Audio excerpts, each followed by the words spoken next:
Hazırda biz Xəzər dənizinin Lənkəran sahilindəyik.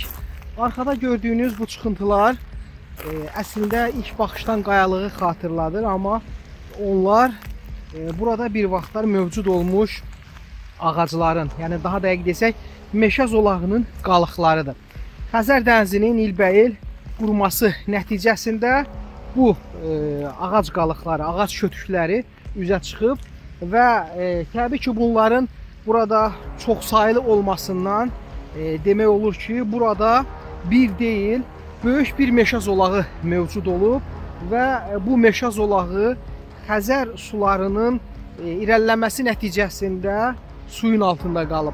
Və 100 illərdir ki, bu ağaclar suyun altındadır və çox güman ki, həm yaşlı nəsil, həm də gənc nəsil burada bir vaxtlar meşə zolağının olmasından xəbərsiz olublar.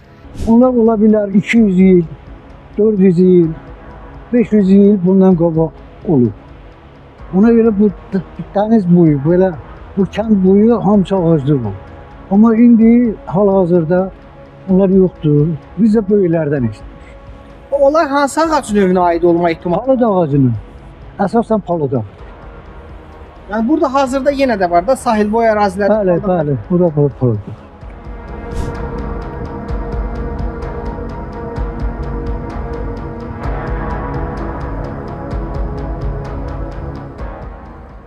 Ağacların əksəriyyətin demək olar ki, diametri çox böyükdür. Mən indi onlardan birini sizə yaxından göstərəcəm. Bax, görürsünüz, təxminən bir neçə metr diametrində olan bu ağaclar çox güman ki, yaşlı ağaclar olub bu ərazidə və Xəzər suları bu yaşlı ağacları nə vaxt məhv etməsi barəsində hələ ki dəqiq məlumat yoxdur, amma yaşlı sakinlər bildirirlər ki, burada 19-cu əsrin əvvəllərində geniş meşə zolağı olub və hətta burada müxtəlif ərazilərdə əkin-biçin də aparılıb. Amma Xəzər sularının nə vaxt bu əraziyə doğru hərəkət etməsi barəsində hələ ki müfəssəl informasiya əldə edə bilməmişik. Çox güman ki, elə 19-cu əsrin axırları ya da ki 20-ci əsrin əvvəllərində Xəzər bu ərazilərə doğru sürətlə hərəkət edib və nəticədə buradakı bu meşə zolaqları tamamilə məhv olub. Gördüyünüz bu ağaclar Xəzər sahilinin cəmi bir neçə 100 metr quruması nəticəsində üzə çıxan belə deyək ki, nümunələrdir. Amma çox güman ki, qarşıya doğru Xəzər suları geri çəkildikcə ola bilsin ki, daha geniş ərazidə mövcud olmuş meşə zolağının qalıqları üzə çıxa bilər. Əslində buradakı ağac qalıqlarının kötükləri üzərində ciddi araşdırma aparılmalıdır. Yəqin ki, laborator analizlər nəticəsində onların dəqiq yaşları da müəyyən oluna bilər. Çünki ağacların qeyd etdiyim kimi diametrini əsasən onların ən azı bir neçə 100 il yaşı olduğun demək olur. Və çox maraqlıdır ki, burada olan əksər ağaclarda elə iri gövdəli ağaclardır.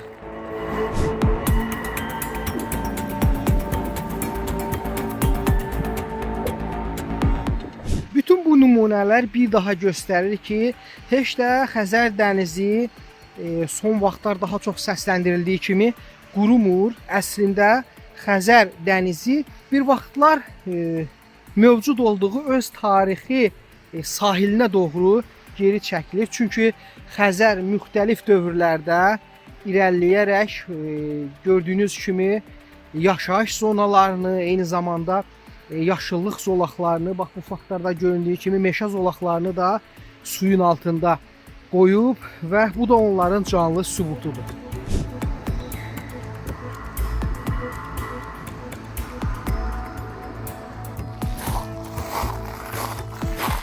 Ən böyük burada olan ağacların birinin kötüyüdür bu.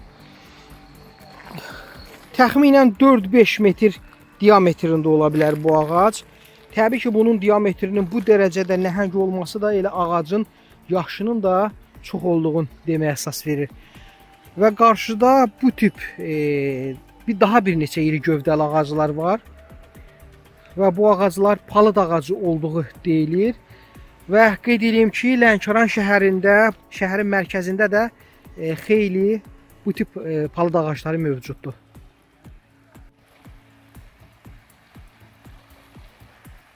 Maraqlıdır ki, illərlə suyun altında qalan bu ağaclar bioloji eroziyaya tam məruz qalmayıb və düzdür, hazırda biz onu asanlıqla qoparda bilirik.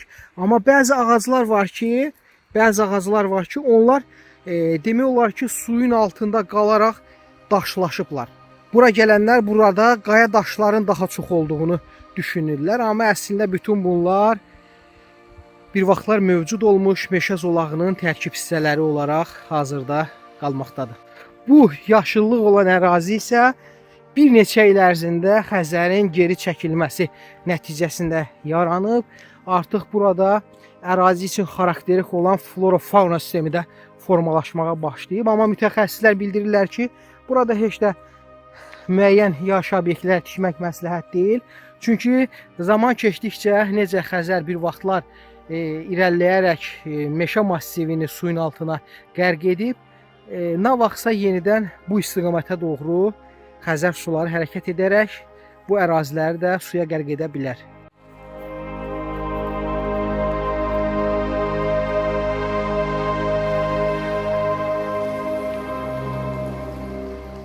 Xəzərin bu şəkildə geri çəkilməsi burada bir sıra çətinliklər yaradır. Onlardan biri burada balıqçılıqla məşğul olan şəxslərin bu əraziyə sərbəst gediş gəlişində müəyyən çətinliklər yaranmasıdır.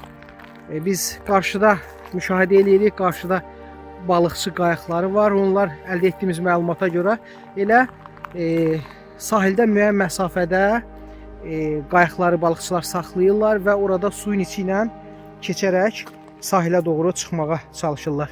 75 yaşım var. Buranın meşəliyini hələ görməmişdim. Amma böyüklər danışırdı ki, bəli, bura meşəlik olub.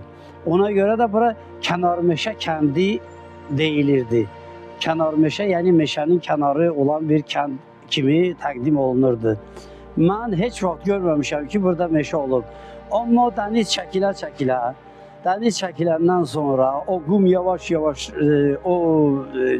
həm də qum da buradan indi bəli çəkilir. Nəticədə o ağacların artıq kökü üzə çıxır. Ağacların qeyd etdiyim kimi diametri xeyli böyükdür və bunların kökləri yerin dərinliklərinə nüfuz etdiyindən dənizin ləpələri də onları hərəkət etdirə bilməyib, elə yerindəcə qalıb. Əksər ağaclar göründüyü kimi üzərində heç bir gövdəsi yoxdur, amma bəzi hallarda belə yerə qırılıb düşmüş iri gövdələri görmək olur. Bu tip gövdələr müxtəlif yerlərdə var. Qarşıda da mən göstərə bilərəm sizə. Bax, burada da nəhəng bir ağac gövdəsinə rast gəlinir.